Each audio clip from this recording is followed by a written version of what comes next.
Hello mga bata! Again, ako si Teacher Katz at ngayon ipagpapatuloy natin yung Introduction to Computer.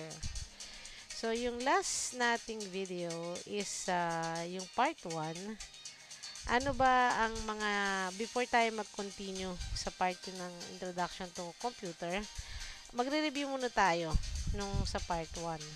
So, ano ba yung mga natutunan natin ng part 1? Ano yung diniscuss natin doon sa una nating video regarding sa computer basic?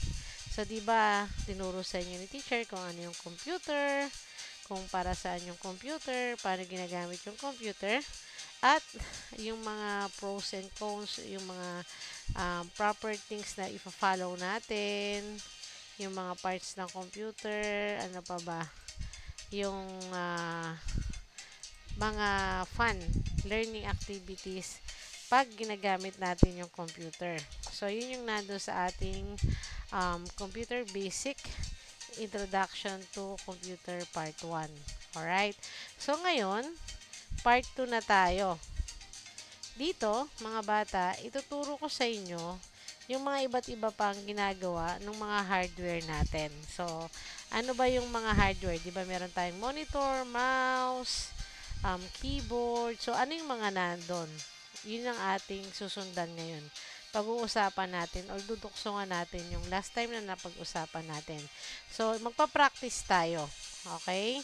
So, ngayon, hawakan nyo muna yung mouse nyo at gusto ni teacher na gawin nyo sa end nyo ang first, up and down. Alright? I-click nyo up and down or scroll nyo up and down yung inyong mouse. Yan. Ano ba yung mouse? Ito yung maliit na kamay ng ating computer para ma-move yung mga bagay-bagay sa screen. Alright? Pwedeng itulak pataas, pababa, pakanan, pakaliwa. Pwede nyo ring ibilog. Okay? Or in circles. Yun yung mga ginagawa natin sa mouse. Now, ay yung arrow na nagpo-point, nakikita nyo, yan tinatawag na mouse pointer. So, try nyo ba sa enyo? Up and down, left and right, circles. So, try nyo. Paikot-ikotin nyo yung mouse nyo. Now, ngayon, makikita nyo dyan sa mouse nyo, may left and right click. Ano ba yung click? Oh. Yung pag-click na yan, yan yung pag-select ng mga bagay-bagay sa screen pag kiniklik nyo na siya. So, pag right-click, okay, pag right-click, ito ay pagpili ng mga options. Pag left-click naman, ito ay ise-select na or pupunta na doon sa option na yon. So, yan yung mouse. Alright?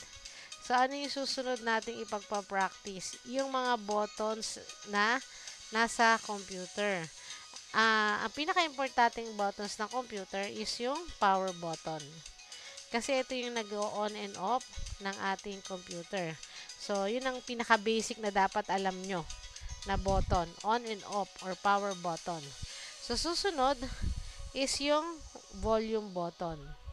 Yung volume button, nandito yan sa lower left hand corner nyo. Makikita ka dyan parang speaker icon. Dyan nyo pwedeng, okay, palaksan at pahinaan ang sounds ng inyong computer. Ang susunod naman is yung enter key. Kung makikita nyo dyan sa keyboard nyo, yan yung parang nagsasabi ng okay. Okay, ito yung gusto nyong gawin. Alright? Ang nakikita nyo naman na malaking space bar dyan sa inyong keyboard, yan yung nagbibigay ng spaces sa inyong Word file. Okay? Or sa paggagawa nyo ng program. So, ano ba ang kagandahan ng computer? Alright? May natutulong ba to sa atin? Oo, may natutulong sa atin ng computer.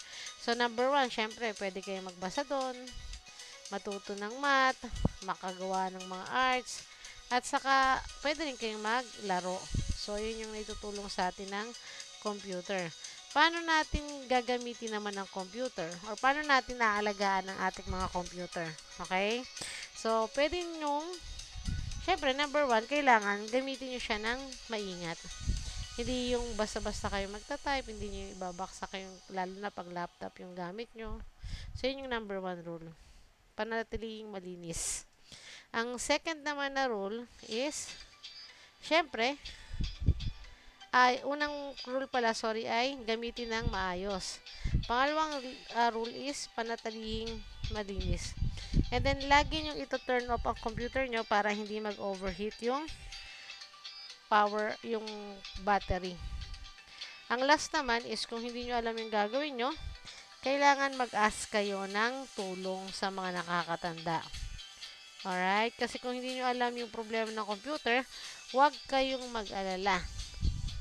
Okay? Kailangan magsabi lang kayo or humingi ng tulong. Tandaan nyo, maging maingat at malinis kayo sa inyong computer or paggamit ng mga gadget. Alright? Para tumagal yung mga gamit nyo or yung computer. Okay? So, maging responsableng owner kayo ng computer nyo. So, susunod natin ay internet safety, basic important things to remember. So, pag gumagamit tayo ng computer, yung mga website lang na pwede sa inyo, sa mga edad nyo, yung pupuntahan nyo. Huwag kayong manonood ng kung ano-ano or huwag kayong pupunta sa website na hindi pa pwede sa akma sa age nyo. Okay? Gamitin lang yung mga website na inaalaw kayo ng mga teacher at saka ng mga parents nyo.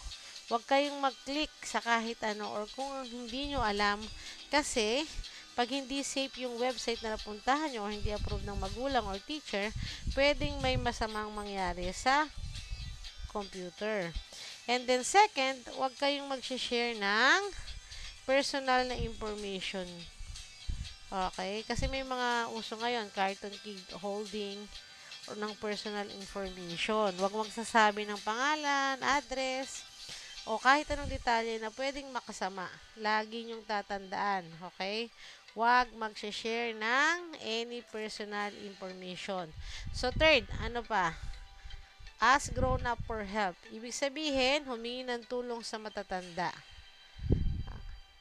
Kasi kapag nahihirapan kayo o may nakita kayong hindi maganda, huwag kayong mahiyang magsabi ng tulong sa parents, sa teacher, or anybody na mas matanda sa inyo. Kasi sila yung mas nakakaalam kung anong gagawin sa computer. Okay? And then lastly, syempre, make sure na yung laro na ginagawa nyo sa games or sa computer nyo, yung mga computer games nyo, ay approved ng older people like teacher, parents, kasi nga may mga website na hindi safe. Alright? So, mga bata, tandaan natin ha.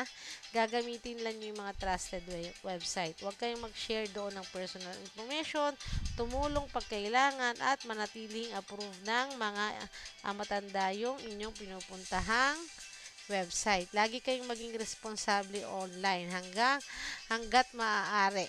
Okay? So, ano ba yung mga dapat nating natutunan ngayong araw na to?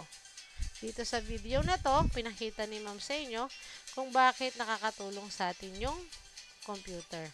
Saka kung paano gamitin yung mouse, yung keyboard, yung safety rules sa paggamit ng computers, at saka kung ano yung pwede nating matutunan sa computer, at kung ano yung mga pwede nating laruin. Okay? Alright. So, ano pa? Bukod doon, okay, may mga ibibigay sa inyong advice si ma'am sa paggamit ng inyong computer. Alright? So, kasi, syempre, mag-enjoy tayo dito, di ba? Sa tapat ng computer, maglalaro, mag-aaral, magke-create ng kung anong-ano. So, yung inyong paggamit ng mouse, keyboard, kailangan ay inyong pag-ingatan. Okay? And then, ano pa? Kasi mas madali nating magagawa yung mga assignments, activity natin sa computer. Kaya iingatan nyo yan. Sumunod kayo sa safety rules. Diba? Kailangan, okay, tandaan. Pag pati gumagamit kayo ng headphones, kailangan iaayos nyo. Okay? Saka huwag kayong magsisigawan sa paligid.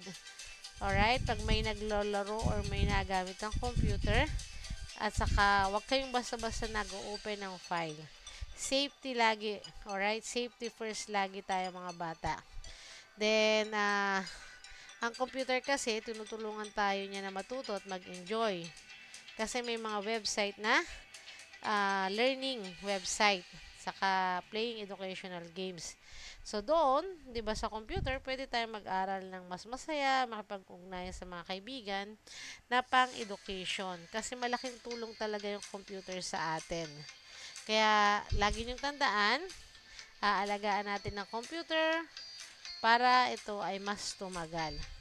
Okay, mga bata? So, yan lang muna sa ngayon.